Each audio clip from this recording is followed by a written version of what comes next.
नमस्कार। ज्योतिषीय श्रृंखला की इस कड़ी में आपका हार्दिक स्वागत है। ग्रहों की महादशा, अंतर्दशा और उनका फल, इस विषय के अध्ययन के क्रम में आइए अब हम केतु की महादशा के फल का अध्ययन करते हैं।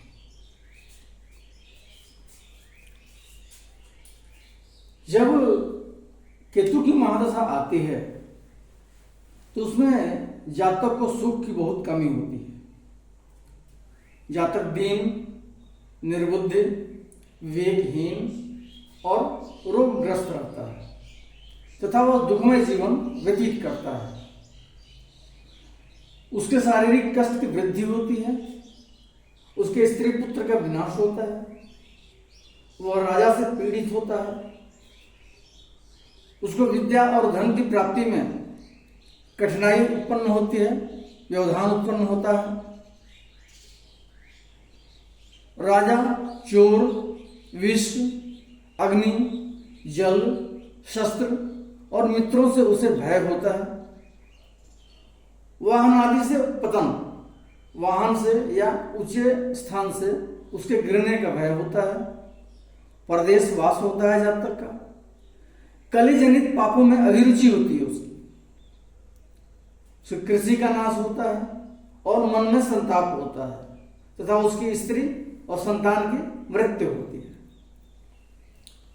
जब केतु की महादशा होती है तो जातक की बुद्धि और विवेक नष्ट हो जाते हैं और वह दीनहीन हो जाता है।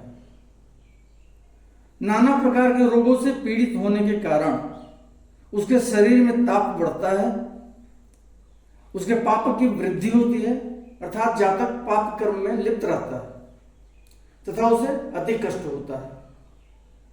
उसका चरित्र जघन्य होता है तथा उसे सुख बहुत थोड़ी मात्रा में प्राप्त होता है।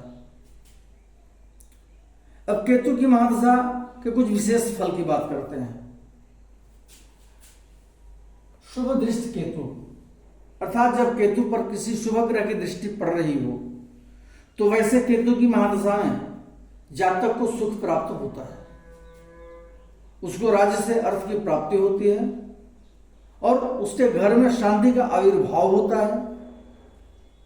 उसके चित्त में दृढ़ता आती है तथा वह राजा से अनुग्रहित होता है। पाप दृष्टि केतु, जब केतु पर कोई पाप ग्रह की दृष्टि पड़ रही हो तो वैसे केतु की महादशा में जातक के पिता की मृत्यु होती है। उसे दुख का भाजन बनना पड़ता है और वह अतिसार, ज्वर, जननेंद्रिय रोग और चर्म रोग इत्यादि से जातक पीड़ित रहता है। अगले वीडियो में केतु के भिन्न भिन्न भावों में स्थित रहने पर उसकी महादशा में जातक पर क्या फल होता है, इसका अध्ययन करेंगे। नमस्कार।